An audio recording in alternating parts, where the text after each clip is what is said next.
নমস্কার বন্ধুরা, সোনালিজ হ্যাপি কিচেনে তোমাদের আরও একবার সবাইকে স্বাগত জানাচ্ছি।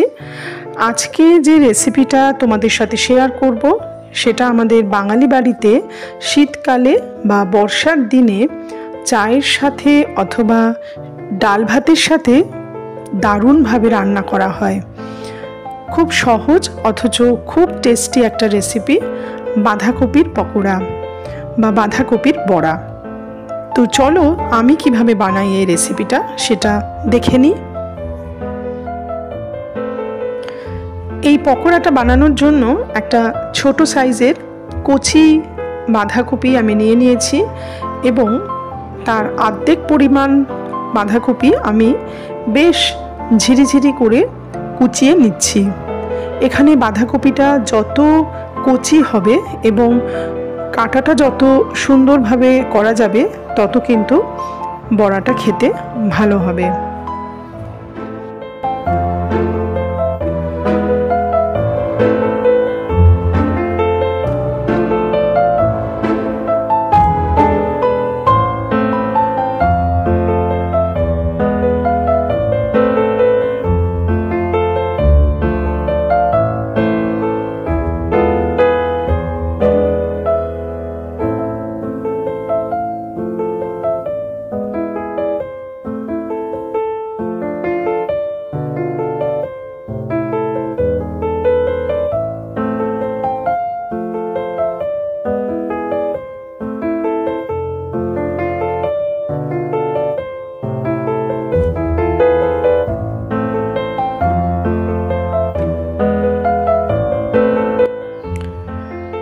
মোটামুটি সরু করে বাঁধাকপিটা কুচিয়ে নিয়েছি।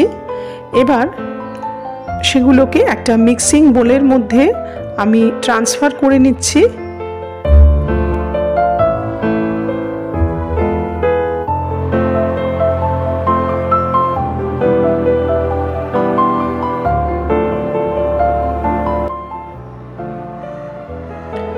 এর সাথে অ্যাড করছি একটা বড় সাইজের পেঁয়াজ, ছোট হলে দুটো, বেশ ঝিরিঝিরি করে একই রকমভাবে কুচোনো, সেটাও অ্যাড করে দিয়েছি।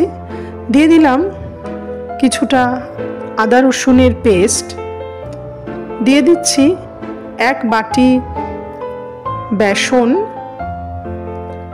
হাফ বাটি পরিমাণ সুজি। এখানে তোমরা চালের গুঁড়োও ব্যবহার করতে পারো, তবে সুজিটা ব্যবহার করলে আমার মনে হয়েছে খেতে আরও ভালো লাগে। স্বাদ মতো নুন, হলুদ গুঁড়ো, লঙ্কার গুঁড়ো এবং সামান্য কালো জিরে, তোমরা এখানে 5 ফোড়নও ব্যবহার করতে পারো, এবং অবশ্যই খুব সামান্য খাবার সোডা বা বেকিং সোডা।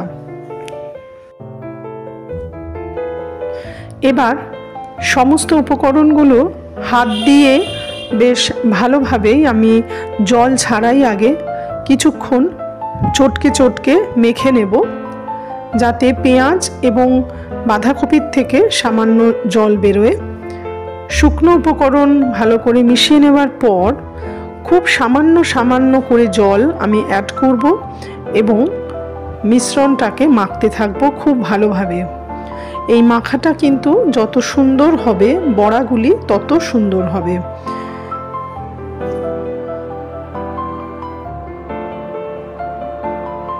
এইভাবে ধীরে ধীরে মাখতে মাখতে দেখবে একটা সুন্দর, খুব শক্তও নয় আবার খুব নরমও নয়, এরকম একটা কনসিস্টেন্সিতে যখন চলে আসবে তখন বুঝতে পারা যাবে যে মিশ্রণটা একদম সুন্দরভাবে মাখা হয়েছে। মিশ্রণটাকে 15 থেকে 20 মিনিটের জন্য আমি রেস্টিং টাইম দিয়ে রাখছি। 15-20 মিনিট পরে চলে এসেছি রান্নাঘরে। কড়াইতে ডিপ ফ্রাইয়ের জন্য বেশ কিছুটা সাদা তেল গরম করে নিয়েছি এবং এই মিশ্রণ থেকে কিছুটা করে হাতে নিয়ে হাতের সাহায্যে সামান্য চ্যাপটা করে দিয়ে সেগুলিকে তেলের মধ্যে ছেড়ে দিচ্ছি পকোড়ার আকারে। এগুলোকে গোল গোল করলে কিন্তু বলের মতন যদি শেপ দাও সেক্ষেত্রে কিন্তু ভেতরটা কাঁচা থেকে যাবে। তাই সবসময়তে বাঁধাকপির পকোড়া চেষ্টা করা হয় একটু চ্যাপটা আকারে করার, এবং গ্যাসের ফ্লেমটা এই সময়তে কিন্তু লো টু মিডিয়াম রাখাই ভালো। হাই ফ্লেম থাকলে কিন্তু ভেতরটা কাঁচা থেকে যাবে, কারণ বাঁধাকপিগুলি কিন্তু এখানে আমি সিদ্ধ করে নিইনি, ক্রাঞ্চিনেসটা নষ্ট হয়ে যায় সেই কারণে। তো লো টু মিডিয়াম ফ্লেমে রেখে যদি পকোড়াগুলিকে উল্টে পাল্টে ভাজা হয় তাহলে সেক্ষেত্রে কিন্তু বেশ মচমচে তৈরি হবে। দেখো পকোড়াগুলি আমার ভাজা কিন্তু কমপ্লিট। দুটি পিঠই কিন্তু বেশ গোল্ডেন ব্রাউন হয়ে গেছে। এবার এগুলিকে আমি তেল থেকে ছেঁকে আমি একটি টিস্যু পেপারের মধ্যে তুলে নেব। রেসিপিটা কেমন লাগলো অবশ্যই তোমরা আমাকে কমেন্ট সেকশানে জানাবে। সবাই ভালো থাকবে এবং আবার আসবো আরেকটা নতুন কোনো রান্নার ভিডিও নিয়ে। ততদিন তোমরা ভালো থেকো, সুস্থ থেকো।